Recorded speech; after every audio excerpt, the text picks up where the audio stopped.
বাংলাদেশের বাইরে পৃথিবীর বিভিন্ন প্রান্তে যেখান থেকে চ্যানেল আই দেখছেন, আপনাদের সকলকে সাদর আমন্ত্রণ তৃতীয় মাত্রা দেখবার জন্য। প্রিয় দর্শক, প্রলম্বিত হচ্ছে অবরোধ এবং টানা 1 মাসেরও বেশি সময় ধরে চলছে এই অবরোধ। নিয়মিত বিরতিতে একটা সময় জেলাভিত্তিক, কখনো বিভাগের এবং মাঝে মধ্যে সারা দেশে হরতাল চলত। এখন মোটামুটি এটি নিয়ম দাঁড়িয়েছে যে প্রতি রোববার থেকে বৃহস্পতিবার পর্যন্ত বা শুক্রবার ভোর পর্যন্ত হরতাল, এবং প্রথমে 72 ঘন্টা, পরে 48 ঘন্টা, এবং সেই হিসাব মতে আজ ভোর থেকেও আবার 72 ঘন্টার হরতাল। এবং এই হরতাল অবরোধের মধ্যে আমরা সবাই জানি যে প্রচুর মানুষ জীবন দিয়েছেন, একদিকে আগুনে পড়ে, অন্যদিকে ক্রস ফায়ারে। গাড়ি পড়েছে প্রচুর। দেশের শিক্ষা, অর্থনীতি সহ সমাজের নানা ক্ষেত্রে একটা অচল অবস্থা তৈরি হয়েছে। সবচেয়ে বড় সমস্যা সেটি হচ্ছে দেশের প্রতিটি মানুষ এখন আতঙ্কিত, নিজের জীবন নিয়ে এবং স্বজনদের জীবন নিয়ে শঙ্কিত। ঘর থেকে বেরোবার সময় কোনো মানুষ নিশ্চিন্তে বলতে পারছেন না, যিনি নিজের গাড়ি নিয়ে বেরোচ্ছেন তিনিও বলতে পারছেন না যে তিনি জীবন নিয়ে ঘরে ফিরতে পারবেন কিনা, পারলেও সুস্থ বা স্বাভাবিকভাবে ফিরতে পারবেন কিনা। এরকম একটা অবস্থার মধ্যে আমরা লক্ষ্য করছি যে নানা মহল থেকে সুশীল সমাজ, নাগরিক সমাজ, নানান নামে ব্যবসায়ীরা সবাই আর্তি জানাচ্ছেন যারা আন্দোলন করছেন তাদের কাছে এবং সরকারের কাছে, যে পরিস্থিতি একটা স্বাভাবিক অবস্থার মধ্যে নিয়ে আসার জন্য উদ্বেগ, উৎকণ্ঠা প্রকাশ করা হচ্ছে দেশের বাইরে থেকেও। জাতিসংঘ সহ বিভিন্ন আন্তর্জাতিক আমাদের যারা উন্নয়ন সহযোগী আছেন তারাও তাদের উদ্বেগ, উৎকণ্ঠা এবং একটা সংলাপের জন্য, সমঝোতার জন্য দুপক্ষকেই অনুরোধ জানিয়ে আসছেন। কিন্তু লক্ষ্য করা যাচ্ছে যেটি যে নানান শর্তের বেড়াজালে সেই সম্ভাবনা তিরোহিত, এবং তার চেয়ে তো বড় কথা যে একেবারেই সরকারের দিক থেকে জানিয়ে দেওয়া হয়েছে যে যারা এই নাশকতা, সহিংসতার সঙ্গে যুক্ত, এই আন্দোলন করছেন তাদের সঙ্গে কোনো সংলাপ নয়। যদিও নাশকতা, সহিংসতার দায় আবার যারা আন্দোলন করছেন তারা নিতে চাইছেন না, বরং উল্টো অনেক ক্ষেত্রে চাপিয়ে দিচ্ছেন সরকারের উপরে। একটা শ্বাসরুদ্ধকর পরিস্থিতি, এক ধরনের অসহনীয়, অসহ্য, দুঃসহ অবস্থার মধ্যে আছে গোটা বাংলাদেশের মানুষ। এরকম অবস্থায় কথা বলবার জন্য দুজন সিনিয়র নাগরিক আমরা স্টুডিওতে আজকে আমন্ত্রণ জানিয়েছি। আমার বায়ে বসা আছেন বাংলাদেশ সুপ্রিম কোর্টের সিনিয়র আইনজীবী সর্বজন শ্রদ্ধেয় ব্যারিস্টার রফিকুল হক, আমার ডানে রয়েছেন বাংলাদেশ সরকারের সাবেক মন্ত্রিপরিষদ সচিব এবং পাবলিক সার্ভিস কমিশনের প্রাক্তন চেয়ারম্যান ডক্টর সাদত হোসাইন। স্বাগত আপনার দুজনকে স্টুডিওতে। সোশ্যাল মিডিয়া, ফেসবুকে একজন একটা কমেন্টস করেছে, যে কমেন্টসটা দিয়ে আমি আলোচনাটা শুরু করতে চাই। একজন অতি সাধারণ নাগরিক, পরিচিত নন, যে হয় থামান না হয় নামেন, নামান অথবা থামেন। মানেটা দাঁড়াচ্ছে সামলাতে না পারেন সরে নামেন, অথবা আপনি যদি নামাতে পারেন নামান, না হয় বন্ধ করেন। মানে এই হচ্ছে মুখ্য বক্তব্য একজন নাগরিকের একটি আরতি। শুরু করবেন আপনি। আমাদের এই কয়েক সপ্তাহ ধরে যা চলছে, এতে যে আত্মীয়তা সে করেছে, মানে কম্পেলড হয়ে করেছে, মানে কম্পেলড হয়ে পড়ে ডিসগাইজ, যে আর সহ্য করতে পারে না, জায়গাটা কিছু করো, মরো বা মারো, মরো বা মারো, বাঁচাও বা সরে পড়ো। তো ওই সেদিন একটা কোথাও একটা যোগ দেখছিলাম যে একটা গাড়িতে করে, নৌকায় করে আমাদের দুই নেত্রী এবং এরশাদ সাহেব, তিনজনে বিয়ে বাড়িতে যাচ্ছিল। তো রাস্তায় গিয়ে মাঝ রাতে নৌকাটা ডুবি হয়ে গেছে। তা গল্প, for the sake of the গল্প, কেউ সাঁতার জানে না, কিন্তু একজন বেঁচে গেল। কে? কেউ বলতে পারে না, তারপরে বাংলাদেশ। তো এখন মানুষের এমন অবস্থা হচ্ছে যে তোরা রক্ষা কর, তারা তোরা সরে পড়। সে তো ইমিডিয়েট কোনো আমি দেখি না। কারণ আমাদের কান্ট্রি হচ্ছে কান্ট্রি অফ কন্ট্রাডিকশন। দেখেন আমরা পয়লা ফাল্গুন করছি, হলুদের কাপড়, দেখেন কাল কি অবস্থা। আজকে আমরা ভালোবাসার দিবস করছি, দেখেন ভালোবাসা এদিক থেকে ওদিকে চলে যাচ্ছে। আবার ঠিক একই সময় হত্যাও করছি। হরতাল, অটোমেটিক হরতাল হবে, তার কারণ পাকিস্তান আর ইন্ডিয়া ক্রিকেট খেলা, আমরা এমনি হরতাল করবো। কি যে করবেন, এই বাংলাদেশ একটা অদ্ভুত দেশ, এখানে কি হতে পারে না পারে বলা খুব কঠিন। সবকিছু হতে পারে, সবকিছু না হতে পারে। তবে মনে হয় যে এই নাবদা আমরা যে স্থানে এসছি, আর কতদূর নাববো, নাবতে গিয়ে সমুদ্রের তলায় গিয়ে এক জায়গাতে ধাক্কা খাবো, তারপরে হয়তো আবার উঠবো। কারণ আমি পেসিমিস্ট না, আমি এইভাবে দেশ চলতে পারে না। দেশ তো আমি বিভিন্ন দেশ দেখেছি, উনিও দেখেছেন। আপনি ব্রিটিশ ইন্ডিয়া দেখেছেন? দেখেন, ছোট্ট আর কি। আমি ব্রিটিশ ইন্ডিয়া ভালো, তখন ব্রিটিশ ইন্ডিয়া যখন মারামারি হচ্ছে, আমার কলেজের না, আমার ক্লাস 7-এর ছাত্র, সে একটা সোলজারকে মারলো গুলি করে, মানে নিজেকে মরলো, ক্লাস 7-এর, ব্রিটিশ ইন্ডিয়ায় বলছি, 1944 তারপরে পাকিস্তান দেখেছি, ইন্ডিয়া দেখেছি, পাকিস্তান দেখেছি, বাংলাদেশ দেখছি। এক অদ্ভুত দেশ, এখানে কি হতে পারে না পারে এটা জোর করে কেউ বলতে পারবে না, সবকিছু সম্ভব এখানে না। কিন্তু পুরো পরিস্থিতিটা অসহনীয় পরিস্থিতি। আমি আবার আসবো আপনার কাছে, এবং পরিস্থিতিটা কি আমার মনে হয় ডক্টর সাদাত হোসেনের একটি লেখার শিরোনাম থেকে সেটি বলা যেতে যায় যে আসুন আমরা সবাই যুদ্ধকে বলি গুড বাই। তার মানে আপনি বলতে চাইছেন যে দেশে একটা যুদ্ধ অবস্থা চলছে। অবশ্যই যুদ্ধ অবস্থা চলছে, এবং ওই যে বলছেন বাংলাদেশ একটা অদ্ভুত দেশ।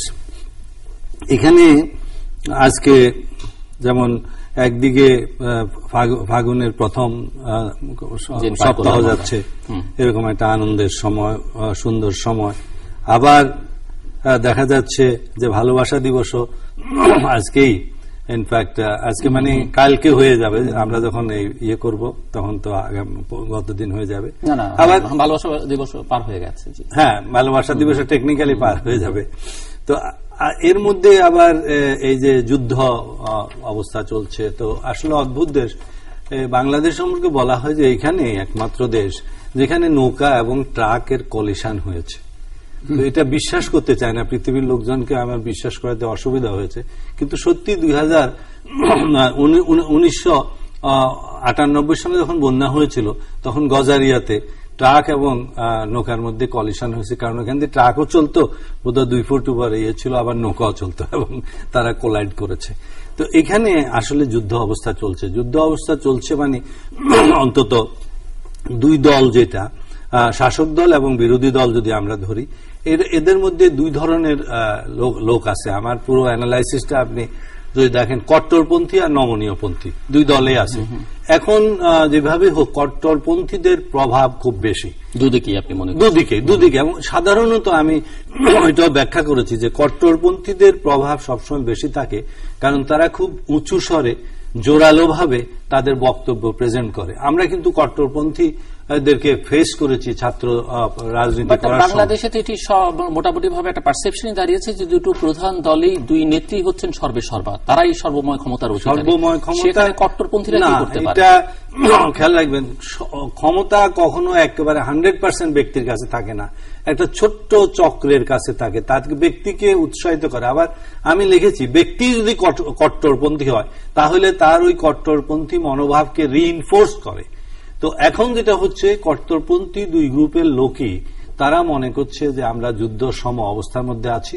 আপনার এই তৃতীয় মাত্রা, অন্যান্য টেলিভিশন টকে আমি প্রায় প্রত্যেক দিনই শুনি কেউ না কেউ বলে যে আমরা তো এখন যুদ্ধের মধ্যে আছি, এবং তারা বলে সরকার, শাসক দল যারা, তারা মনে করে যে আমাদের এই যুদ্ধটা হচ্ছে আসলে দেশ বাঁচানোর ইয়ে, এবং এইখানে এমন একটা গোষ্ঠী রয়ে গেছে যারা স্বাধীনতার সময় পরাজিত, এবং তারা এখনো আছে। তারা যতদিন থাকবে দেশে সুখ শান্তি আসবে না, দেশের মধ্যে সব সময় মারামারি হানাহানি লেগে থাকবে। সুতরাং এদেরকে বিদূরিত করতে হবে, শব্দটা আমি ব্যবহার করেছি।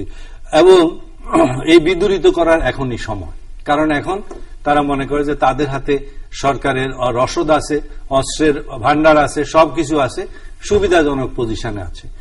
আর বিপক্ষ দলে যারা আছে, ওই কট্টরপন্থী, আবার তারা মনে করে যে তাদের এমন একটা অবস্থার মধ্যে তারা পড়েছে, এখানে তাদের বাঁচা মরার সংগ্রাম, এবং যেটাকে আমরা বলি সন্ত্রাসী, আপনি বলবেন সন্ত্রাসী কাজ, তারা সেটাকে বলে মিলিট্যান্ট রেজিস্ট্যান্স, মানে বাংলায় বললে লড়াকু প্রতিরোধ। এবং লড়াকু কথাটা কিন্তু কমিউনিস্ট পার্টির যারা যারা এখানে আসে প্রায় সবাই তারা বলে লড়াই করে বাঁচবো, লড়াকু ইয়ে। তো সুতরাং তারা বলে এটা লড়াকু প্রতিরোধ। এবং আপনি তারপরে যারা আবার এদের মধ্যে একটু ইসলাম ঘাসা, তারা ইসলামের ইয়ে দিয়ে গৌরবান্বিত করে, নানান কিছু করে। যারা আরো একটু বাম ঘাসা, তারা আবার এটাকে বলে যে বিপ্লবী সংগ্রাম। তো এগুলি করে মোট কথা যেটা তারা মনে করে যে এখন তারা যে অবস্থায় আছে সেই অবস্থার থেকে আর খারাপ কিছু হতে পারে না। সুতরাং তাদেরকে বাঁচতে হলে লড়াই করেই বাঁচতে হবে, এবং যতদিন তারা বাঁচতে পারে ততদিন বাঁচবে। তারা যদি এর থেকে সরে আসে তাহলে তারা হয় পুলিশের হাতে ধরা পড়ে জেলে জীবন কাটাতে হবে, অথবা তাদেরকে মেরে ফেলা হবে। সেজন্য তারা মনে করে যে এর থেকে খারাপ অবস্থার কোনো ইয়ে নাই, আমাদেরকে আপাতত তাদের ভাষায় যদি লড়াকু তাদের ভাষায় লড়াকু ইয়ে অথবা বিপ্লবী সংগ্রাম যাই বলেন, এটা করেই তাদের বাঁচতে হবে। সেজন্য রাইট নাও আপনি আমাকে যদি জিজ্ঞেস করেন, আমি দুই পক্ষের মধ্যে কোনো ইন্টারফেসের ইয়ে দেখছি না, কোনো সমন্বয়ের কিছু দেখছি না, সমঝোতার কিছু দেখছি না, এমনকি সংলাপ ইত্যাদির কথাও বলা যাবে না। এটা পরবর্তীকালে আরো অ্যাজ থিংস উড ডেভেলপ, পলিটিক্সের ডাইনামিক্স আস্তে আস্তে বলবে যে কি হবে। বেশ, রফিকুল হক, আপনি তো একসময় সংলাপ সমঝোতার কথা বলেছিলেন এবং বলে নানা ধরনের আপনি তিরস্কৃত হয়েছিলেন। এখনো অনেকে যারা বলছেন তাদেরকে নানানভাবে বলা হচ্ছে যে আমাদের তো মানে পাগল থেকে শুরু করে সবই বলা হচ্ছে। কিন্তু এখন প্রশ্ন হচ্ছে যে ডক্টর হুসাইন যেমনটা দেখছেন না কোনো সম্ভাবনা? দেখেন, আমাদের বড় অদ্ভুত দেশে আমরা আছি। এবার it is a country of contradiction. এই জন্য বলছি, আমরা পয়লা ফাল্গুনও করছি, ভালোবাসা দিবসও করছি, হত্যা দিবস করছি না, কিন্তু মোরাললেস হত্যা দিবস করছি। আর আজকে তো অটোমেটিক হরতাল হচ্ছে, কেননা ক্রিকেট খেলা চলছে পাকিস্তান আর ইন্ডিয়া, অটোমেটিক হরতাল।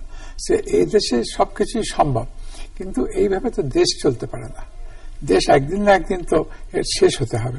তাই আমি মনে করি যে একদিন সংকটের উৎসটা কোথায়, মানে এই যে সংকট, সেই সংকটের কারণ কি আপনি মনে করেন? দুই নেত্রী মানসিক পরিবর্তন দরকার, দুই নেত্রী মানসিক পরিবর্তন দরকার। কিংবা আমি সিরিয়াসলি মনে করি যে এই বর্তমান নেতা নেত্রী যারা আছেন সিনিয়র, তারা দে শুড ভলান্টারিলি রিটায়ার, এবং নেক্সট জেনারেশন, ইয়াং জেনারেশন আসা দরকার। সে মজার কথা বলছেন ব্যারিস্টার সাহেব, খেয়াল করছেন যে দেশ একদিন না একদিন শেষ হইতে হবে।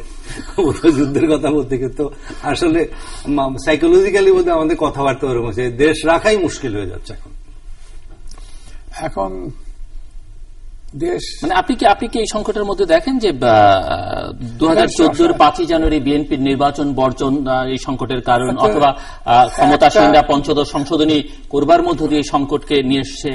মানে এখন হয়েছে কি, ভুল করে হোক যে করে হোক বিএনপি ওই ইলেকশনে আসে নাই। সেটা একটা, তারা যে ভুল করেছে সেটা তারা স্বীকার করে না, কিন্তু এখন সবার আলোচনা এবং সবকিছু পরিপ্রেক্ষিতে দেখা যাচ্ছে ডেফিনেটলি এটা তাদের ভুল ডিসিশন ছিল, ইলেকশনে আসে নাই। ইলেকশনে আসলে অ্যাসেম্বলিতে থাকলে অনেক কথা বলা যায়, অ্যাসেম্বলির বাইরে কিছু বললে কিছু তার কোনো মূল্য থাকে না। তো সেটা এখন যদি সবকিছু বিচার করেন, আপনি কি মনে করেন অ্যাসেম্বলিতে বাংলাদেশে কথা বলে অপোজিশন যারাই ছিল তারা কোনো কিছু আদায় করতে পেরেছে বা তাদের ভয়েসটা আসলে কোনো মূল্য পেয়েছে? সেটি আওয়ামী লীগ যখন অপোজিশনে ছিল তখন না তারা পারেছে, তারা তাদেরকে ওই রাজপথেই ফয়সালা করতে হয়েছে। বিএনপিও যখন অপোজিশনে ছিল খুব একটা তাদের কথা যে খুব একটা বিবেচনার মধ্যে ছিল যখন তারা পার্লামেন্টে ছিল। আমরা যখন গণতন্ত্রের কথা বলি, আমাদের এখন high time that we should try to come back to real গণতন্ত্র। এইভাবে সন্ত্রাসের কথা বলে, হত্যার কথা বলে, খুনোখুনির কথা বলে এই করে দেশ চলতে পারে না। আমাদের চেষ্টা করা দরকার সবাই। আমি যেমন বলছিলাম একটু আগে যে অনেককে ডাকেন, দেশে অনেক সোকল আমরা সুদী সমাজ আছি, তাদেরকে ডেকে সিরিজ ঘন্টার পর ঘন্টা আপনারা একটা ডিসকাশন করেন, কে কি বলে দেখেন। সবার বলার আপনার সঙ্গে এগ্রি করতে হবে, আপনার সঙ্গে তার কোনো মানে নাই, কিন্তু বলার অধিকার তো আছে। কে কিরকম ভাবে দেশ সম্বন্ধে এইটা একটা জানা দরকার। আমি মনে করি এইটা জানলে তখন দেখা যাক আমাদের নেত্রী যারা আছে, এই যে আপনি যাদের কথা বলছেন, মানে সবাই তো সুধী সমাজ তো অসহায়, কিংবা সুধী সমাজ যখনই ভালো কথা বলতে চাইবেন, সুবচন তো আসলে নির্বাসনে গেছে, তো সেটিকে যাতে না যায় সেইটা আমাদের চেষ্টা করা দরকার। এবং সেই চেষ্টা করতে গেলে কাউকে তো ইনিশিয়েটিভ নিতে হবে। সেটা আপনাদের মতন একটা টেলিভিশন চ্যানেল আইয়ের মতন অন্য কোনো বড় একটা টেলিভিশন চ্যানেল আই সবচেয়ে ভালো, একটা বিরাট টেবিল করে তাতে 10-12 জন সোকল সুধী সমাজ এদেরকে ডাকেন, ডেকে ডিসকাস করেন, করে দেখেন কে কি বলে। একদিন না দুদিন না 3 দিন চলুক, ফ্রি ফেয়ার ডিসকাশন চলুক। তারপরে পাবলিককে তাদের মত প্রকাশ করতে দেয়। এই যে পাবলিক রিয়াকশন নেন না আপনারা বললেন, পাবলিক রিয়াকশন দেখবেন সাধারণ দোকানদার, সাধারণ রিক্সাওয়ালা অনেক ভালো কথা বলে আমার আপনার চেয়ে, যে এইভাবে আমরা আর পারি না, আমাদের রেহাই দেন, আপনারা সরে দাঁড়ান কিংবা আমাদেরকে শেষ করে দেন। ডক্টর সাদত হোসেন, আপনি কি দেখেন যে সংকটের কারণ? একটি কারণ উনি বলেছেন মানসিকতার কারণ, আরেকটি যেটি সাধারণভাবে এখন বোঝা যাচ্ছে যে ক্ষমতায় যে কোনো ভাবে যেতে হবে অথবা ক্ষমতায় থাকতে হবে, মানে এটি ক্ষমতাটাই হচ্ছে প্রধান সমস্যা। আসলে আমাদের দেশে যেই জিতে তার প্রিন্সিপালটা হলো উইনার্স টেক ইট অল, এবং সেইভাবে শুরু করে। এবং আপনার এখানে বাম ঘাসা যারা আসেন তারা বলেন অন্যান্য চ্যানেল যে আসলে তারা কিন্তু শ্রেণীর দিক থেকে দুই দলই সমান, এবং এদের মধ্যে যেটা ওই উইনার্স টেক ইট অল বলতে আলটিমেটলি যে সব সম্পদ আমরা কুক্ষিগত করব, সেই সম্পদ এগুলি কুক্ষিগত করতে গিয়ে দুইটা দলই, দুইটা জোটই এরা অনেক অকাম কুকাম করে। আসলে কিছুদিন এই ধরনের কাজ করার পরে তারা বুঝতে পারে যে এখন নির্বাচন হলে বোধহয় তাদের আর কোনো আশা নাই, কারণ সাধারণ মানুষ তাদের এই সব কারণে তাদের বিপক্ষে চলে গেছে। আমি তো ধরেন দিল্লির মতন অবস্থা হবে, দিল্লি যেমন ডিসগাস্টেড হয়ে চলে আসলো, হ্যাঁ, কিন্তু 67 দিল্লির থেকে একটু ডিফারেন্ট, দিল্লির থেকে একটু ডিফারেন্ট। নির্বাচনী সিস্টেমটাকে কিন্তু এখনো ওইভাবে নষ্ট করতে পারে না। আমাদের এখানে যেটা আমি বলছিলাম যে এরা, আমি তো ধরেন আমার জীবনের 1/3 সচিব হিসাবে কাটিয়েছি, সুতরাং আমি এই দুইটা দলকে কাছের থেকে দেখেছি। এর আগেও আমি ডিজি, ডাইরেক্টরেট বা এগুলো হিসাবে দেখেছি। এরা ওই যে যখনই দেখে যে এরকম তারা অনেক খারাপ কাজ করে ফেলেছে, তখনই এদের মধ্যে ওই কট্টর গ্রুপ বা খুব স্বার্থবাদী গ্রুপ যারা, তারা কিন্তু এই জেকে বসে এবং তারা বিভিন্নভাবে বুঝাইতে থাকে যে নির্বাচনকে ইদার নির্বাচন করব না, অথবা করলেও এটাকে এমন ভাবে ম্যানিপুলেট করতে হবে যাতে আমার বিজয় নিশ্চিত হয়। আমি 96 নির্বাচন বলেন, পরবর্তী নির্বাচনগুলি বলেন, আমি দেখেছি। আপনি খেয়াল করে দেখবেন যে এখনো আমি বলছি যারা বেশি বিপক্ষে বলছে, মানে এই সংলাপ বলেন, নির্বাচন, এদের কিন্তু ওই নির্বাচনের সমস্যা আছে। আপনার 96-এ যারা সবচেয়ে বেশি বিপক্ষে বলেছে তারা কিন্তু পরে 12 জুনের নির্বাচনে একজনও জিততে পারে নাই, কারণ তারা দেখছে যে আমাদের কোনো আশা নাই। এবং তখন তারা কি মনে করতো, একদিন বেশি থাকা মানি হলো একদিন আনন্দ বেশি করা, আর একদিন কম থাকা মানি হলো একদিন কষ্ট বাড়ানো। এখন যারা আপনার বেশি তোড়জোড় করে, এরা দেখেন এদের নির্বাচনের আগের 1-2 ছাড়া নির্বাচনের আগের রেকর্ডগুলি দেখেন, কোন জামানত বাজেয়াপ্ত হয়েছে, 200-100 ভোট পেয়েছে। তারা মনে করে যে নর্মাল নির্বাচন, অবাধ ও সুষ্ঠু নির্বাচনে আমাদের কোনো আশা নাই। সুতরাং ইদার নির্বাচনটাকে দূরে ঠেলে দিতে হবে, অথবা নির্বাচনকে এমনভাবে ম্যানিপুলেট করতে হবে যাতে আমার মোটামুটি নির্বাচন, নামকস্তে নির্বাচন হবে, আমি জিতে পারবো। এবং আজকে দুই পক্ষই দেখা যাচ্ছে যে নীতি নির্ধারক দল, ককাস যেটা আছে দুইটা পার্টি, তাদের উপরে সাংঘাতিকভাবে আসর করছে। মাঠ পর্যায়ের কর্মীরা মোটামুটি ভাবে পছন্দ করুক বা না করুক, বা নমনীয় স্বভাবের যারা আছে তারা পছন্দ করুক না করুক, তাদেরকে কিন্তু এদের এই যে উগ্র ভাব, এই উগ্র ভাব নিয়েই চলতে হচ্ছে। এবং সেই উগ্র ভাব মানে যুদ্ধ সমভাব। যুদ্ধ সমভাব মানে হলো মূল মন্ত্র হচ্ছে যুদ্ধ সম, যে there is nothing wrong in war and game of power. তারপরে সে অন্য জিনিসগুলি করে। এবং আর একটাই হচ্ছে নাথিং সাকসিডস লাইক সাকসেস, যে জিততে পারলে সবকিছু ঠিক, হিরোশিমা নাগাসাকিতে বোমা ফেলি অথবা অন্য কিছু করি, পরে আমি হিরো হিসাবে থাকবো। সুতরাং আমাকে জিততে হবে, না জিতলে কিন্তু আমাকে অনেক রকম শাস্তি নিতে হবে, হয়তো মৃত্যুদণ্ড নিতে হবে। সুতরাং তারা এখন ওই যুদ্ধে গিয়ে যুদ্ধে জিতার কথাই চিন্তা করে। সেখানে যুদ্ধের সবচেয়ে বড় ক্ষতি হলো মানুষের মন। প্রথম বোমাটা মানুষের মনে পড়ে, এবং মন যখন পড়ে তখন আপনার ন্যায় নীতি, মনুষ্যত্ব, মানবিকতা, যত দয়া মায়া এগুলি আপনার ইয়ে থেকে চলে যায়। যুদ্ধ is horror, war is horror. War যদি হয়, যে কারণে আমি বলছি যুদ্ধকে বলি গুড বাই, যদি যুদ্ধ হয় ওই হররের মধ্যে দিয়ে আপনাকে যেতে হয়। আমরা মুক্তিযুদ্ধের সময় দেখেছি আমাদের সহ মুক্তিযোদ্ধারাও এমন এমন কাণ্ড করেছেন যেগুলিতে পরে তারা চিন্তাও করতে পারেন না। আমরাও নিজেরা দেখেছি, আমরা নিজেরাও ছোটখাটো হয়তো কিছু, আমি বলবো না, কিছু নিষ্ঠুরতার মধ্যে হয়তো চলে যেতে পারে, কারণ ওই যে হরর যেটা সেটা এসে যায়। এই জন্য আমাদের প্রথম যেটা করতে হবে, দুই নেত্রী বা দুই দলেরই নীতি নির্ধারকদের মন থেকে যুদ্ধের যে আপনার নেশা বা যুদ্ধের যে আসর, এটা দূর করতে হবে। যারা আজকে যাচ্ছেন, যে গ্রুপটা করেছে, এদের ওইভাবে বুঝাতে হবে যে যুদ্ধ করে ভালো কিছু হবে না, you will run in a position of mutually destructive strategy, এবং সেটা দুই দলের জন্য ক্ষতি হবে। ওই দেখা যাবে হয়তো দুই দল মারামারি করে, আবাহনী মোহনানে কামড়াকামড়ি করে শেখ রাসেল চ্যাম্পিয়ন হয়ে গেছে।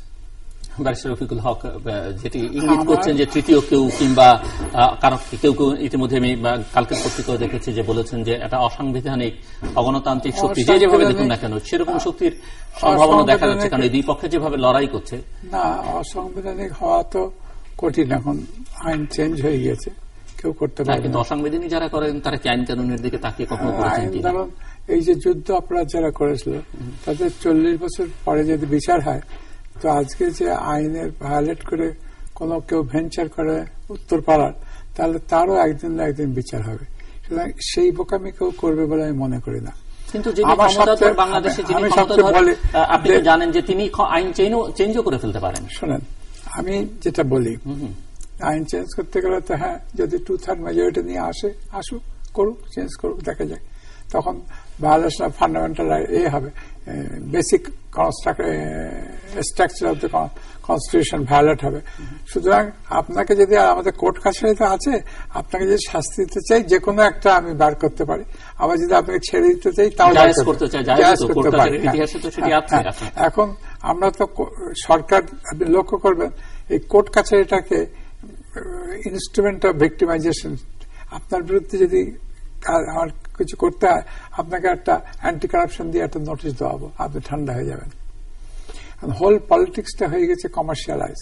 আমি যদি পলিটিক্সে থাকি, পাওয়ারে থাকি, তাহলে অনেক কিছু করতে পারি, আর পাওয়ারে না থাকলে আমি পারি না। সেইটি আনফর্চুনেট। পাওয়ারে থাকার জন্য মানুষ পাগল হয়ে যায়, এই জন্য যে পাওয়ারে থাকতে পারলে দুপাশে কামানো যাবে। কিন্তু পলিটিক্স, আগেকার জামানায় পলিটিক্স, ব্রিটিশ আমলে পলিটিক্স দেখেছি, বা প্রি পার্টিশন সময় পলিটিক্স দেখেছি, আমার আব্বাজারে পলিটিক্স করতেছি, তখন বলতো যে জমিদাররা পলিটিক্স করতে যায়, পলিটিক্স করে দেশে ফেরে ফকির হয়ে। এখন তো উল্টো, ফকির পলিটিক্স করতে যায়, দেশে ফেরে রাজা হয়ে। তো এখন কাল বদলে গিয়েছে, সবকিছু বদলে গিয়েছে। এই মানসিক পরিবর্তন দরকার, এবং সত্যিকারে একটা মিনিংফুল ইলেকশন হওয়া দরকার। সোকল ইলেকশন না, 5 তারিখের ইলেকশন না, একটা মিনিংফুল ইলেকশন যদি হয়, একটা খুব ভালো ইলেকশন কমিশনার হয়, বা একটা গ্রুপ অফ পিপল যে ঠিক করে যে এরা একটা ইলেকশন করবে, এই কজন মিলে। কনস্টিটিউশন অনেক অ্যামেন্ডমেন্ট লাগবে, সেটা বলছি না, আমি থিওরিটিক্যালি বলছি যে এই 10 জন লোকে দেশে ইলেকশন করলে আমরা মেনে নেব। এবং তার জন্য আগে উচিত, এই যে আমাদের সোকল সুধী সমাজ, এদের ফ্রি অ্যান্ড ফেয়ার ডিসকাশন হওয়া দরকার, series of discussion, say press ক্লাবে হোক, আর আপনার এখানেই হোক, আর যেখানেই হোক, এটা হওয়া দরকার। হয়ে যাওয়ার পর মানুষের কি রিয়াকশন দেখে then you decide what to do, what not to do. এই দুই পলিটিক্যাল পার্টি কি বললো, মেন পলিটিক্যাল পার্টি, এটা শুনে কোনো লাভ নেই। এরা নিজেদের স্বার্থ মনে হয় যে, আমি 1 মিনিটে শুনে আসছি যে বিএনপি তার আগের অবস্থান থেকে অনেকখানি সরে এসেছে। আমরা এপির সঙ্গে বেগম জিয়া সর্বশেষ যে সাক্ষাৎকার দেখলাম, বা এর আগেও আমরা যে বিবৃতি বা ওনার প্রেস ব্রিফিং দেখলাম, কোথাও কিন্তু এখন উনি নির্দলীয় তত্ত্বাবধায়ক সরকার বা নির্দলীয় সরকার বলছেন না, ওনারা বলছেন গ্রহণযোগ্য।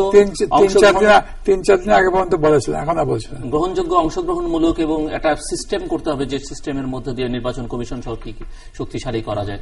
আমি দেখেছি যে ওনারা কিন্তু ওই যে তত্ত্বাবধায়ক কথাটা অনেকদিন থেকেই এখন আর বাদ দিয়েছেন, তারপরে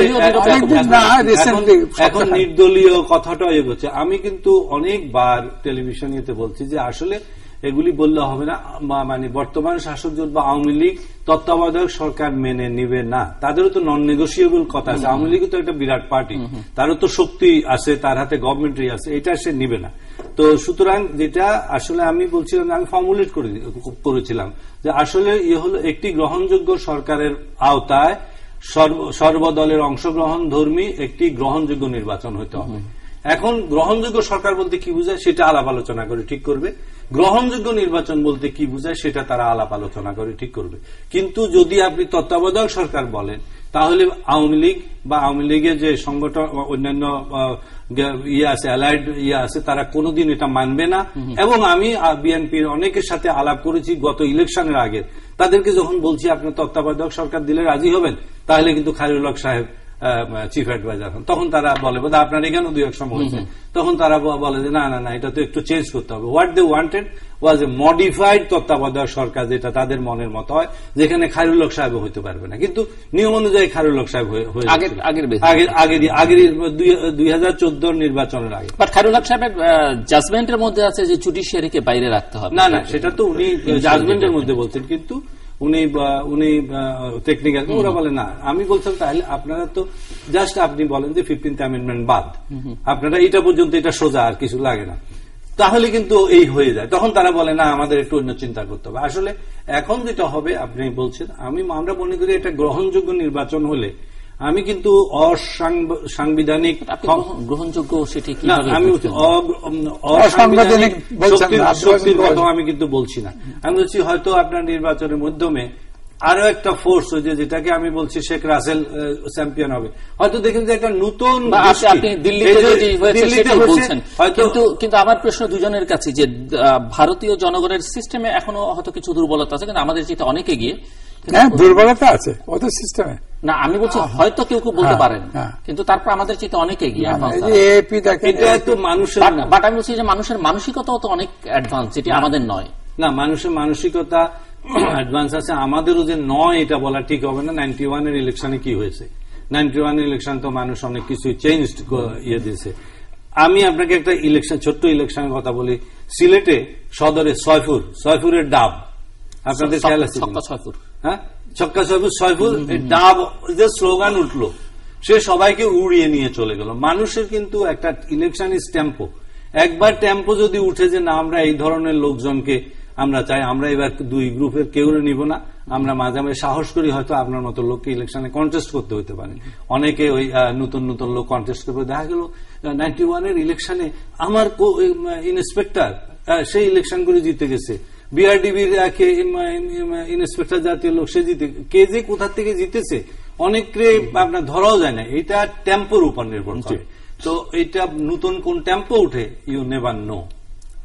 কিন্তু সেই টেম্পোটা যদি একটু প্রো ডেমোক্রেটিক হয় এবং টেম্পোটা যদি দেশের স্বার্থে, মানুষের স্বার্থে, জনসাধারণের স্বার্থে প্রো পিপুল হয়, তাহলে আমার ব্যক্তিগত কোন আপত্তি নেই। ইলেকশনের মধ্যে দিয়ে যেই আসুক, সেটি কিভাবে হবে? অসুবিধা হচ্ছে সুষ্ঠু ইলেকশনকে আমরা সুষ্ঠু না হলো গ্রহণযোগ্য মানের একটা ইলেকশন করতে পারবো কিনা। কারণ আমি এখানেও বলেছি যে আমরা মনে করি যে বাংলাদেশ একটা নিম্ন মধ্যমানের গণতন্ত্র অথবা নিদেন পক্ষে নিম্নমানের গণতান্ত্রিক পরিবেশে আছে। কিন্তু আমার তো বাস্তবে দেখছি যে না, আমরা এর আশেপাশে নাই, আমরা একটা অন্য ধরনের পরিবেশে আছি। তো এই পরিবেশ যদি কোন রকমে আসে, ধরেন ইভেন নিম্নমানের বা নিম্ন মধ্যমানের গণতন্ত্র, তাহলে কিন্তু একটা ইলেকশন যদি গ্রহণযোগ্য মানে, যে ঠিক আছে 80% গ্রহণযোগ্য আর 20% আপনার জোরদার করে নিয়েছে, তাতেও কিন্তু আপনার খুব স্টার্টলিং বা আশ্চর্যজনক রেজাল্ট হয়তো আপনি দেখতে পাবেন। কিন্তু এখন প্রশ্ন হচ্ছে যে সেই ঝুঁকি, যেমনটা আপনি আন্দোলন যারা করছেন তাদের ঝুঁকির কথা বললেন, সরকার সেরকম ঝুঁকির মধ্যে যাবে কিনা? না, সরকার যদি সাক্ষাৎকারের শিরোনামই আমি দেখতে পাচ্ছি যে ক্ষমতা ধরে রাখতে অনেক কিছু, সরকার যাবে, এর মধ্যে অনেক নিষ্ঠুরতা, অনেক হবে, যা হয়েছে এটা তো একটু আগে, তারপরে কিন্তু নিষ্ঠুরতাগুলি হয়েছে। সরকারের এখানে একটা হলো, সরকার যাবে কেন? কোন সরকারই সহজে ছাড়তে, যে ক্ষমতা বাংলাদেশের ইতিহাস বা আমি ইনফ্যাক্ট বা আরো কয়েকটা দেশের ইতিহাস দিয়ে বলছি, ক্ষমতায় না গিয়ে কিন্তু আপনি ক্ষমতার থেকে দূরে সরে গেছেন। একবার যে ক্ষমতায় গেছে, মানে বাঘের যে রক্তের স্বাদ পেয়েছে, কোনো রেকর্ড নাই সে ক্ষমতার থেকে সরে দাঁড়াইছে। সুতরাং কোনো কেজরিওয়ালের মতো কারো ইয়ে নাই,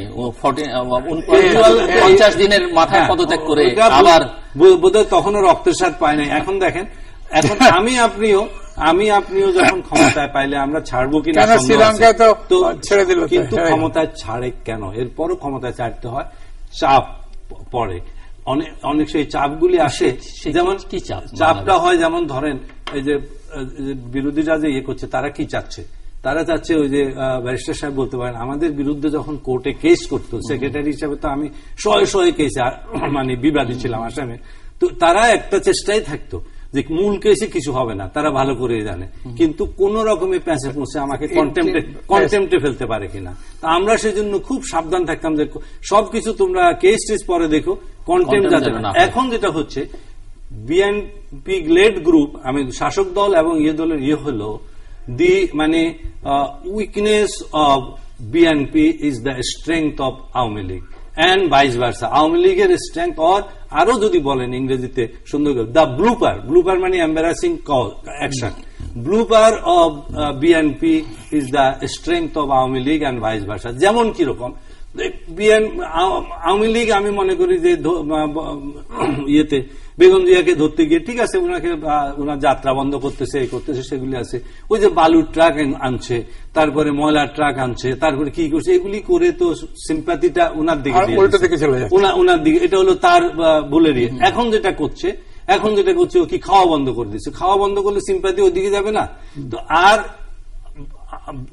যেটা করছে, আবার বিএনপিও এরকম দেখা যাচ্ছে যে হরতাল দিচ্ছে, যে ডিজাইন না করে চট করে এটা করতেছে, ওইটা করতেছে। কোথায় ওই যে আমেরিকান সিনেটরদের করেছে, এগুলি করে আওয়ামী লীগের হাতে আপনার টেলিফোন কংগ্রেসম্যানদের আওয়ামী লীগের হাতে শক্তি দিয়ে দিচ্ছে, হাতিয়ার দিয়েছে।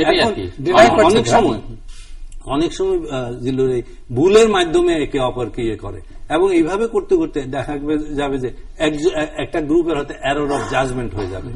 যেমন হয়েছে বিএনপির 5 জানুয়ারি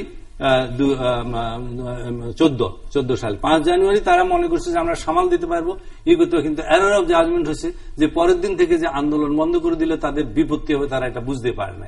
এবং তাদের আগে আমি বলি যে 14-15 ডিসেম্বর থেকে 5 জানুয়ারি পর্যন্ত তাদের কোনো আন্দোলন করার দরকার ছিল না। তারা শক্তি সঞ্চয় করে আন্দোলন করার কথা 6 জানুয়ারি থেকে, সেগুলি না করে এরর অফ জাজমেন্ট বলে, এটা হয়ে গেছে, সেই ভুলে তারা করছে। এখন আওয়ামী লীগ আমি বলবো যে এই গভর্নমেন্টে ওই যে কি বলে সভাগুলি করতে দেয় নাই, এগুলি করে ইয়েটা তুলে দিছে। আপনি ঢাকারটা না হয় আপনি বলছেন যে ঠিক আছে, ঢাকারটা তো আপনি এজেন্সি রিপোর্ট, গাজীপুরের ইয়েটা আপনি বন্ধ করবেন কোন যুক্তিতে? কোন এক লোক সে বলছে, বুঝলাম যে খুব বাজে কথা বলছে, করছে, তাহলে আপনি সরকারের সমস্ত মেশিনারি আপনার হাতে আছে, চারদিকে আপনি প্রচার করেন যে এরা এরকম খারাপ কথা বলেছে, জঘন্য কথা বলেছে। বলছি জঘন্য, আপনারা কেউ এই মিটিং এ যাবেন না, এবং আপনি আপনার পলিটিক্যাল অ্যালাউ করেন, আপনার কথা বলেন, আমি আমার কথা বলবো। আপনি বলেন যে আপনারা এইরকম একটা দুষ্ট লোক এরকম দুষ্টভাবে কথা বলছে, এরকম জাতীয় জনসংখ্যা, আপনারা খবরদার এই মিটিং এ যাবেন না, আপনাদেরকে আমরা হাত জোড়ে অনুরোধ করছি, এরকম।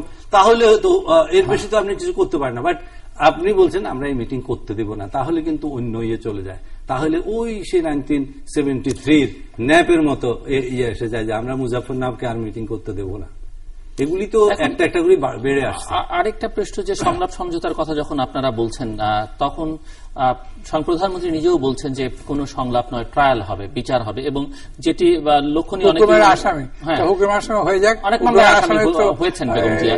আমার যেটি প্রশ্ন, যে ভুট্টোর ফাঁসি হয়েছে তো হুকুমের আসামি হয়, এরকম যদি বিএনপি হুকুমের আসামি হয় তো কবে ফাইল কেস? আমার একটি প্রশ্ন আপনাদের কাছে, যে এরকম কোন সম্ভাবনা দেখেন কিনা? অনেকের মধ্যে এই ধারণা আছে যে বেগম জিয়া এবং তারেক রহমান, তারা বিভিন্ন মামলা চলছে যেগুলোতে অনগোয়িং, সেই মামলাগুলোতে তাদের শাস্তি হবে, এবং তারা তাদের দুজনকে হয়তো জেলে যেতে হবে, বা তারেক জিয়াকে দেশের বাইরেই থাকতে হবে। সেরকম জায়গা থেকে সরকার কোনো অ্যাডভান্টেজ পাবে কিনা, এক। দ্বিতীয়ত হচ্ছে যে বেগম জিয়া যে তার গুলশান কার্যালয়ে আছেন, এই যে লম্বা সময় ধরে কিছুদিন তিনি অবরুদ্ধ ছিলেন বা এখনো তিনি আছেন, মানে এটি ঠিক বোধগম্য নয় যে কেন তিনি অফিস থেকে বেরোচ্ছেন না বা অফিসটাকে বেছে নিলেন। দেখেন, এরা কেউ সত্যিকারের ম্যাচিওর পলিটিশিয়ান আমার মনে হয় না। এরা পলিটিশিয়ান, ম্যাচিউর পলিটিশিয়ান এই সমস্ত বোকামি করতেন না। হ্যাঁ, আমি প্রথমে একটা কথা বলি, যেদিন কোকো মারা গেল আমি ওই দিন দোতলায় ছিলাম। হাসিনা আসলো, 3 মিনিট 4 মিনিট বসে রইল, সিম্প্যাথি ঢুকতে দিল না। এটা কি সিম্বল অফ ম্যাচিউর পলিটিশিয়ান? আপনি বলেন। ওনাদের ভুল এদেরকে সুবিধা দিয়ে দিল সরকার, এটাকে প্রচার করল। ওটা যে কতটা সরকারের দিকে গেল ওদের বোধভাবনা আছে। আর তাদের যেসব অ্যাডভাইসাররা থাকে, আরে তোরা পলিটিশিয়ানের পলিটিক্স হেড, তোদের অ্যাডভাইসাররা যা বললো সেইটাই শুনতে হবে। অ্যাডভাইসার যদি বলে যে ঘরে আগুন লেগেছে, আগুন লাগলো কি না লাগলো দেখার দরকার নেই, সঙ্গে সঙ্গে বললে ঘরে আগুন লেগেছে, এ কথা বললে তো হয় না। কথা হচ্ছে ওই যে আমি যেটা বললাম, ম্যাচিউর পলিটিশিয়ান কেউ না, এরা সব কমার্শিয়ালাইজ পলিটিশিয়ান। পলিটিক্সটাকে একদম কমার্শিয়ালাইজ করা হয়েছে, যে ক্ষমতা আমার হাতে থাকলে হয়ে যাবে। যে আমাদের মক্কেলরা আসে, ওই যদি বিএনপি হয় তার বিরুদ্ধে কেস দিচ্ছে, আমরা বেল নিচ্ছি, কিন্তু কিছুতেই যেতে পারছে না, পুলিশকে বলে দিচ্ছে যাও ওইদিকে যাও, গেলেই ধরবে, সে কোর্ট চায় আমরা দেখবো। তো এই সমস্ত বলে এটা তো ভালো হচ্ছে না, এটা তো সবার জন্য খারাপ। আজ আপনার বিরুদ্ধে আমি নিচ্ছি, কালকে উনি আমার বিরুদ্ধে নেবেন, পরশুদিন উনি চলছে, এটা তো চলতে পারে না, এইভাবে তো চলতে পারে না। তো সরকার সুস্থভাবে যদি চালায়, it is beneficial to the সরকার। সরকার যদি ভালোভাবে চলে, সরকারের সেটা সুবিধা হবে, এটা অন্য পার্টির কিছু হবে না। আপনি তো ওখানে ছিলেন, যারা সিনিয়র নেতা ছিল তারা বলছেন যে অ্যাডভাইস দিয়েছে যে দেখা করতে, না তাদেরও কোনো সে ছিল না। ওই যে কট্টরপন্থী হয়তো ইয়াং কিছু লোকজন দে প্রিভেলড এবং তারাই এটা করে ফেলেছে। আমার ধারণা এই জাতীয় হয় অনেক সময়। ওই যে কট্টরপন্থীদের কাছে কিন্তু আপনি ভিড়তে পারেন না, কথা বলতে পারেন না, উড়িয়ে ফেলে দিবে, আপনাকে দালাল বলবে।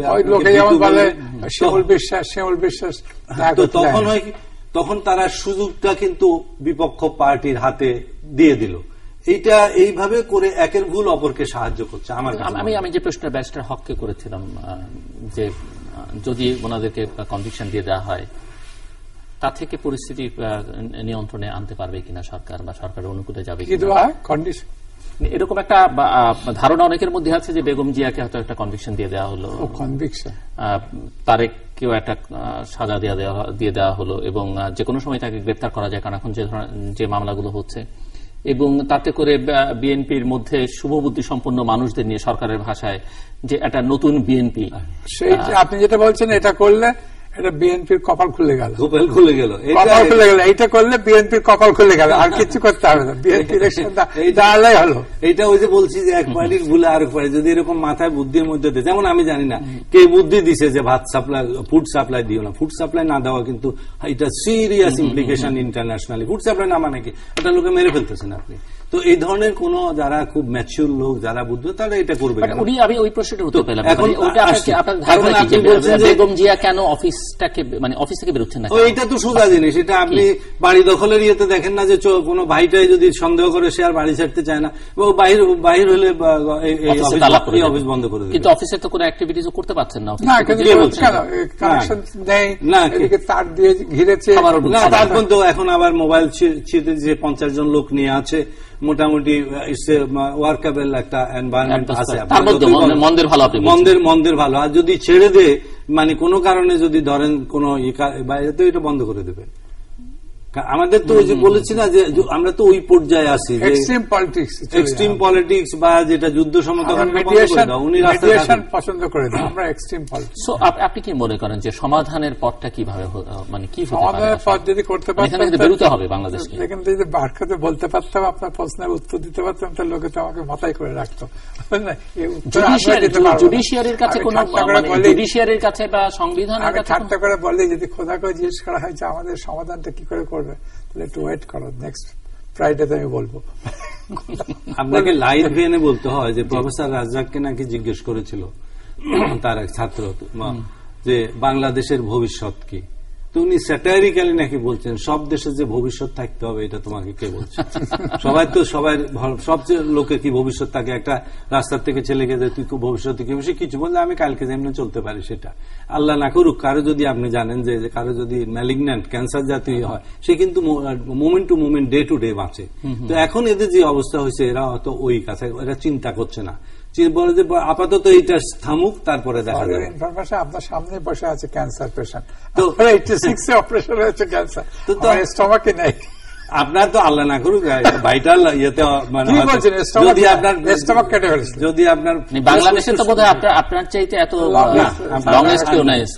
লংগেস্ট, তো এগুলি মানে ওইভাবে আপনি চিন্তা করতে পারবেন না যে বসে সুন্দর করে। এই যে যুদ্ধ সম অবস্থা, এখানে আপনার মানে আপনাকে যে কোনো ইমার্জেন্সি, যে কোনো কন্টিনজেন্সির জন্য রেডি থাকতে হবে। Anything can happen. কে যে ভুল করবে তার ভুলে অন্যকে পাবে। এবং সরকারের যে যাদের উপর সরকার ডিপেন্ড করে তারা কতদূর সরকার থেকে সাপোর্ট দিতে পারবে, যাদের উপর বিরোধী দল ডিপেন্ড করছে তারা কতদূর টিকতে পারবে, তারা কতদূর সাপোর্ট। আপনি কি মনে করেন না যে সরকার প্রশাসন আইন শৃঙ্খলা রক্ষাকারী বাহিনী সবার থেকে যথেষ্ট পরিমাণে মানে পুরোপুরি সরকারের সব দিক থেকে নিয়ন্ত্রণে মনে হয় না? এখন তো এটাতে কোনো সন্দেহ নাই, লড়াই ব্যাপারে সরকারের পূর্ণ নিয়ন্ত্রণে, কিন্তু তার ক্যাপাসিটি কত দূর, তার ক্যাপাসিটিটা কিন্তু আপনাকে অনেক, এটা তো অনেক দীর্ঘ আলাপ করতে হবে, কারণ তার সে কথা শুনে সরকারের, এটা নিয়ে সন্দেহ নাই, কিন্তু কত দূর সে পাচ্ছে। আপনি কিন্তু সরকারের যদি কোন গোষ্ঠী, একজন সেক্রেটারি বলেন, জয়েন্ট সেক্রেটারি বলেন, আইন শৃঙ্খলা বাহিনীর বলেন, কেউ যদি বলে যে আমি শুনবো না, তাহলে কিন্তু তার বিরুদ্ধে সাথে সাথে ইনসাবঅর্ডিনেশন হয়ে সে অনেক বড় শাস্তি পাবে। যে বাহিনীর লোক হলে বাহিনীর আইনে হবে, আর্মির লোক হলে আর্মির বাহিনী। কিন্তু যদি বলে, আমরা সিভিলি হ্যান্ডেল করেছি, আপনাকে একটা জিনিস বলি, আপনার খেয়াল করে বাসার কাজের লোকজনদেরকেও আমি খেয়াল করেছি, অবজার্ভ, ওদেরকে অর্ডার দিলে যদি ওরা আপনার অর্ডার পূর্ণ না মানে 50% মেনে তারপরে বলবে আমি ভুলে গেছি, চাচা আমি ভুলে গেছি, খালু আমি ভুলে গেছি, তখন আপনি কিন্তু পুরো শাস্তি দিতে পারবেন না। সরকারে যদি সে ধরেন বললো আমি দৌড়ে ধরতে গেছিলাম একে, কিন্তু আমি হঠাৎ করে পা পিছলাই পড়ে গেছি, বা আমি ধরতে পারি না, আমার এখন বয়স হয়েছে, আমি টের পাই না যে আমি ধরতে পারি না, আমার পায়ে টান পড়ে, এগুলি বলে সে এগুলি কতই করছে। সরকারের এখানে যেটা ভয়ের কারণে যে এতগুলি ঘটনা ঘটছে, কোনটা অন দ্য স্পট একেবারে ইয়েকে ধরে তো পারে না, অন্য কয়েক ঘন্টা পরে বা অন্তত কয়েক মিনিট কয়েক ইয়ে পরে কিছুকে ধরে। তো এখন তো মানে ফেস টু ফেস অকুস্থল থেকে যুদ্ধ করে কেউ ওইভাবে ইয়ে করতে পারে না। কতদূর তার যে এদের ক্যাপাসিটি কতদূর, এবং তাদের দ্বিতীয় হচ্ছে তাদের কমিটমেন্ট কতদূর। কারণ সে মনে করে যে আমি এটা ধরতে যাব, তো এটা তো তাহলে আমার বাড়িতে ছেলে মেয়েরা কি আছে, ঠিক আছে কোন রকমে একটু কম ধরে। আমি জিজ্ঞেস করেছিলাম পেট্রোল বোমার ভয় আছে আপনি বলছেন, আমি অনেকটা জিজ্ঞেস করেছিলাম, আমি তো এতে যে আচ্ছা তুমি যদি কালা জাহাঙ্গীরকে আর আরো দুই একজনের নাম বলছি, এই যে এগুলি কিনা ওই সুব্রত বাইনটাইন, এদেরকে কোনো চা দোকানে চা খাইতে দেখো তুমি কি করবে, আমাকে একবার সিনসিয়ারলি আমাকে বলছে যে আমরা একটু সরে আসবো। কাজে আপনি জানেন না যে সে তার কমিটমেন্ট কত দূর দিবে। এরপরে যেটা হচ্ছে র্যাব হওয়াতে এখন সরকারের এই অংশটা অন্তত র্যাব এগুলি ভয় পায় না, র্যাব ইয়ে ধরতে পারে, কিন্তু র্যাব বিজিবি আর্মি সবারই লিমিটেশন হচ্ছে এরা একটা লাইনে চলতে হয়, এরা কিন্তু এদিকে এদিক যেতে পারে না। সরকারের মেইন ফোর্স কিন্তু পুলিশ ফোর্স, আর আনসার হচ্ছে অক্সিলারি ফোর্স। তো এখন এরা কতদূর সাপোর্ট দিতে পারবে এটা আমি বলতে পারবো না, হয়তো উনিও বলতে পারবেন না, আপনিও এখন বলতে পারবেন না, এটা তাদের কন্ট্রোলিং অফিসাররা বলতে পারবে, তাদের সাথে আপনারা কথা বলেন। ইয়াং ম্যান বলতে পারেন কিনা, যে আমি বলছি যে জুডিশিয়ারির হাতে কিছু আছে কিনা। জুডিশিয়ারি সেরকম অ্যাডভেঞ্চারাস জাজ কাউকে আপাতত দেখছি না। মোর্শেদ সাহেবের মতন লোক যে বেঁচে থাকতেন, তিনি দেখতেন হয়তো একটা সুমোটো একটা রোল ইস্যু করে দিতেন পার্টির ওপর, জাস্টিস মোর্শেদ। সেই রকম এখন ওই ক্যালিবারে কোন জাজ বর্তমানে কেউ নাই, বা সেই রকম ভেঞ্চার করতে যাবে কেউ না, কারণ তার ব্যাক দেখবে যে আমার প্রমোশন আছে, আমি চিফ জাস্টিস হব, আমি অ্যাপেলেট ডিভিশনে যাব, সেরকম কেউ ভেঞ্চার করবে না। যারা একটু ভেঞ্চার চিফ জাস্টিস তারও আবার স্বপ্ন থাকে রিটায়ারমেন্ট করা, হ্যাঁ মেইনটেইন করা, ল কমিশনের চেয়ারম্যান হবে, মেইনটেইন করে যে আমি ওখানে থাকবো যতদিন আমার থাকার দরকার। না সেটা তো থাকতে কোনো, এখন যিনি ধরেন চিফ জাস্টিস থাকবে, সে তো থাকবে, তাকে তার সরাতে পারবে না সরকার চাইলেই। অবশ্য নতুন অনেক প্রশ্নের মধ্যে সেটা দিয়ে হবে না। সরকার এটা এখানে আপনারা সরকারের 101টা হাত, দুর্গার তো 10টা, সরকারের 101টা হাট। কাকে কি করতে হবে আপনি বলছেন? এখন আপনারা কিছু কিছু তো দেখতেছেন, দেখেন না ওইখানে খাওয়া বন্ধ হয়, তার সরকারের নানান কিছু ইয়ে হয়। আমি ধরেন আপনার উপর খেপে গেছি, আপনি মানে ইনভিনসিবল, আপনার কিছু করতে পারেন। সরকার যেটা করবে, আপনার বাসার কাজের ছেলেকে প্রত্যেকদিন ধরে নিয়ে যাবে, প্রত্যেকদিন আপনি কদিন পরে আপনি বাজার করতে পারবেন না, আপনি ভাতে পানিতে মরে যাবেন। সরকারের নানা হাত, 100 সরকারের মতো শক্তিশালী আর কেউ নাই। সরকারের 101টা হাত, 101টা হাত। এবং সরকারের ভয় কি? সরকারের ভয় কি? সরকারের তেমন ভয় নাই, ভয় একটাই যে ওই 101টা হাতের মধ্যে যদি 49টা হাত উল্টাপাল্টা নড়ে না, চড়ে না, কত কিছু হয়, এইসব ভয় আছে। এবং সেটি বিশেষ যে কোনো বিশেষ মুহূর্ত হয়ে যেতে পারে, যে কোনো মুহূর্তে না, আস্তে আস্তে হতে পারে, এই হতে পারে। আপনি টের পাবেন যে হচ্ছে না, ঠিক মতো কাজ করছে, ঠিক হচ্ছে না। হাতগুলি তো সব একেবারে বললেই যে উপরে নিচে নামে তা তো নয়। তাহলে উপায় কি? মানে উপায় মানে যে জন্য আপনাদেরকে ডাকা, আসলে এখান থেকে বেরোতে হবে। তাহলে তো হয়েই যেত। উপায় হচ্ছে নিজেরা সমঝোতার মধ্যে আসো, সন্ত্রাস না, সমঝোতা, রিকনসিলিয়েশন, মনোভাব বদলাও। যে আমি যে বলছি এইটাই এ বললে হবে না, change your attitude, mental attitude, দেশের জন্য, দশের জন্য, নিজের জন্য না, এদের কথা চিন্তা করে you change your attitude, sit together with along with others, so-called সুধী সমাজ or তোমার দুই পার্টির লোক নিয়ে then come to a decision. এইভাবে হয় না। আমি মনে করছি যে উপায় হচ্ছে ওই যে সুধী সমাজরা যেটা, এটা কিন্তু এই ধরনের কমিটি করে আগে নেয়। এটা আপনার নইমুল ইসলাম প্রথম বলেছিল যে 200 লোককে আমরা বের করতে পারি না, যারা বিভিন্ন ভাবে যোগাযোগ করে কোনো ইয়ে করতে পারে। তো আমি বলছিলাম 200 লোক তো অনেক বেশি, বাংলাদেশ 20 জন তো পাওয়া যাবে। তো এরা দেখা যায় 13 জনের একটা ইয়ে করেছে। এবং আমার ইয়ে হবে এদের প্রতি, আমি যে they must try again and again and fail. But এই ইনিশিয়েটিভ এখানে নাম কি জিল্লুর? নাগরিক সমাজ না, নামটা কি? হুদা ভাই, শামসুল হুদা। উনি তো একটা অ্যাটেম্প নিচ্ছেন। আমি বলছি যে they must try again and again and fail. এরকম করতে করতে 153 বার অথবা 167 বারের সময় তারা সাকসেসফুল হবে। আপনার 17 বার ফেল করবে, 18 বার ফেল করবে, 47 বার ফেল করবে, 77 বার ফেল করবে, হয়তো দেখা গেল 100। তাদের হলো যে তারা ডিটার্ড হবে না, তারা যাবে বিভিন্ন গ্রুপে ধরে, বিভিন্ন কারো না কারো থ্রু। আমি কালকেও ওনাদেরকে একটা ইয়েতে গেছিলাম, ওই কুলখানি জাতীয়, তো সেখানে দেখলাম যে ওইখানে কিন্তু সরকার দল এবং ইয়ে দল মোটামুটি উনারা আছেন। উনাদেরকে তো আর অত খারাপ জানে না, উনাদের সাথে এখনো কথা বলে। একে বলবে এ থ্রুতে ও থ্রুতে, বাংলাদেশে তো সবাই লিঙ্কও আছে, একদম যে লিঙ্কের বাইরে।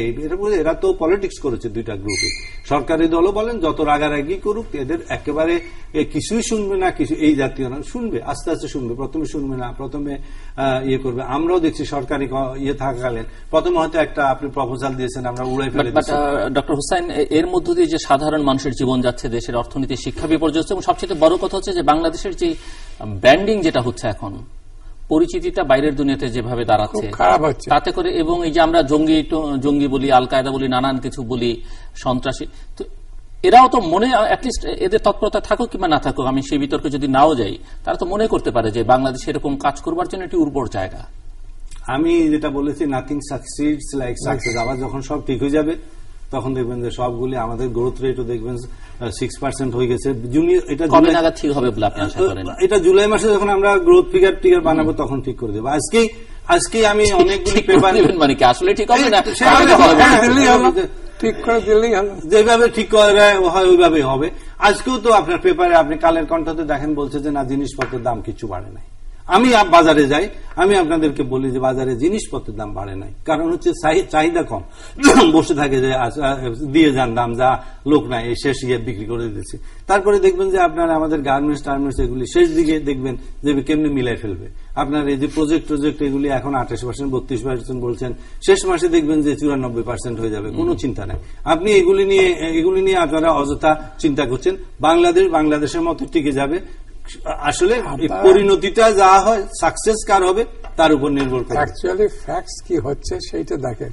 ওই কাগজে কি স্টেটমেন্ট দিল, কি সরকার থেকে বললে এত % বাড়বে, অত %, এটা কিছু না। ফ্যাক্টস, একটা ফ্যাক্টস, আজ যদি গার্মেন্টস ইন্ডাস্ট্রি ডুবে যায় তা আমাদের দেশের একটা বাল্ক অফ দা ডুববে না, ডুববে, গার্মেন্টস ডুববে না, দেখবেন ঠিক হয়ে যাবে। আবার ঠিক হয়েছে। মানে আপনি বলছেন গার্মেন্টস সেক্টর ডুববেই না, গার্মেন্টস সেক্টর ডুববে না এরকম না, উনি বলছেন ডুবলেও দেশ ডুববে না। আপনি কি সেটি বলছেন যে হ্যাঁ, মানে কিছু কম হবে, হয়তো যারা এক্সপেক্ট করেছেন তার থেকে কম হবে, কারণ আমাদের এন্টারপ্রেনারদের অসম্ভব মানে আপনার ইনোভেটিভ অসম্ভব রেজিলিয়েন্স, অসম্ভব আপনার কাজ করার শক্তি, তারা এইটা ওইটা এইভাবে করে প্লেনে ওই সেই নানান রকম করে হাতে পায়ে ধরে ফ্যাক্টরি ট্যাক্টরি কিন্তু মোটামুটি চলছে।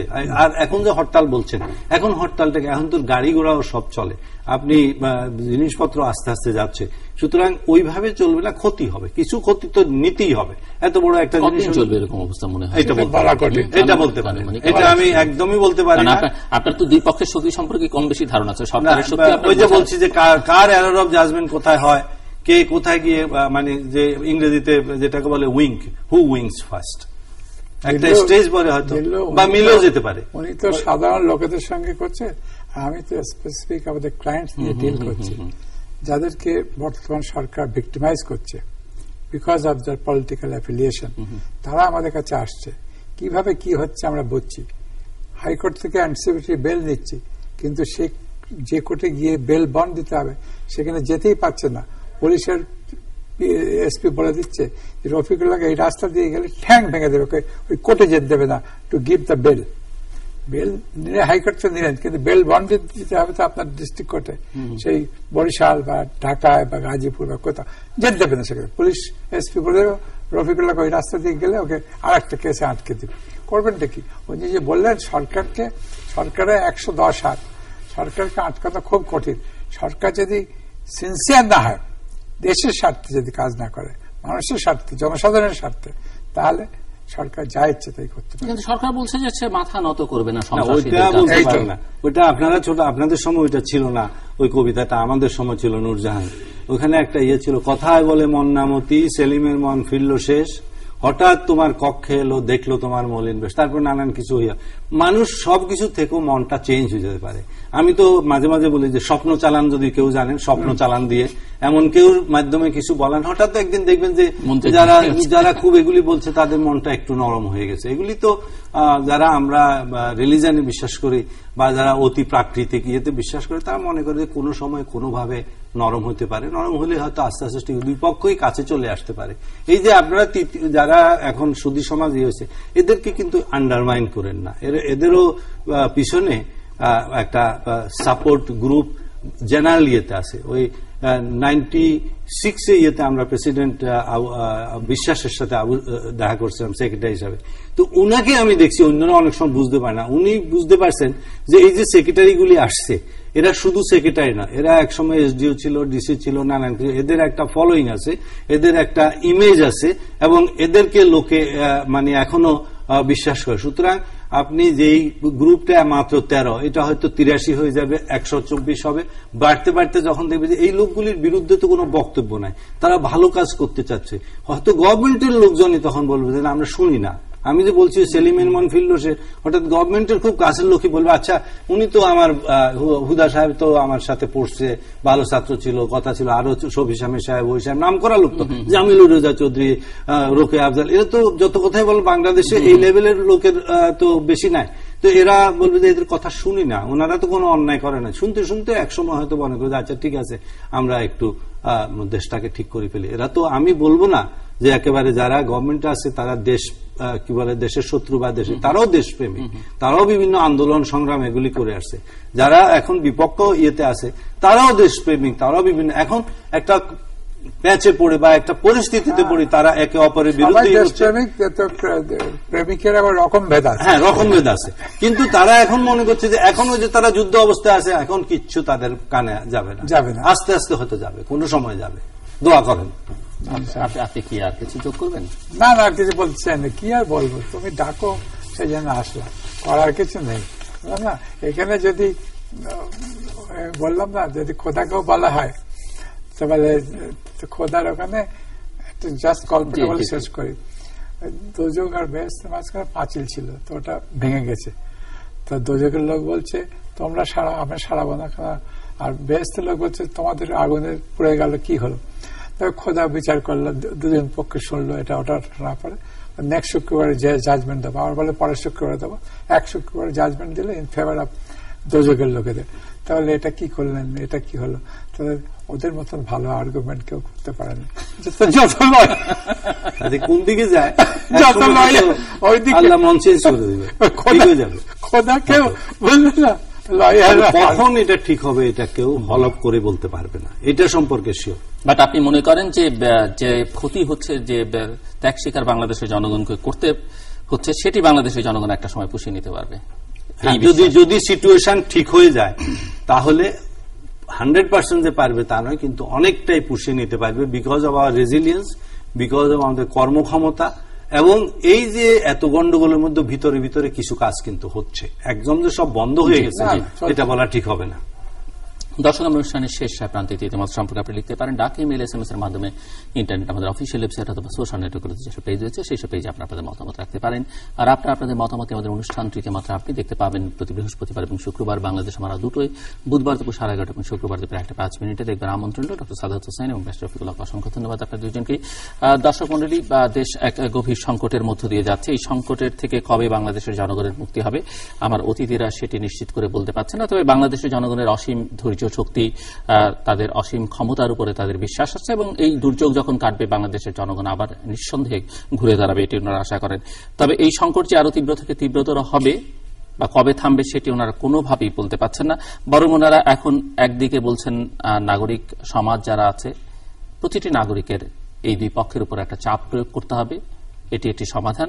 আর দ্বিতীয়, এবং এই সমাধানটি সবার কাছেই, এর আগেও আকারে কিন্তু আমরা বলবার চেষ্টা করছি, আজকে ওনারা দুজনই স্পষ্ট করে বলছেন যে সৃষ্টিকর্তার উপরে নির্ভর করা ছাড়া বাংলাদেশের আর কারো দিকে তাকিয়ে খুব একটা সুবিধা হবে না। সৃষ্টিকর্তা যদি ওনাদের মন কোনোভাবে পরিবর্তন করলেও করতে পারেন, এমনকি স্বপ্ন চালানোর মধ্যে যেটি হয়, তাহলে হয়তো এই সংকট আসু বা যে কোনো সময় যে কোনো দিন কাটতে পারে, ওনাদের মন হয়তো একটু নরম হবে। কিন্তু এখন পর্যন্ত যা লক্ষণ তাদের কারো মনে খুব একটা নরম নয়, কঠিন থেকে কঠিনতর আরো সেটি দেখতেও আমাদেরকে হতে পারে। দর্শক, আমাদের সঙ্গে থাকবার জন্য অসংখ্য ধন্যবাদ, আপনাদের সবার জন্য শুভকামনা।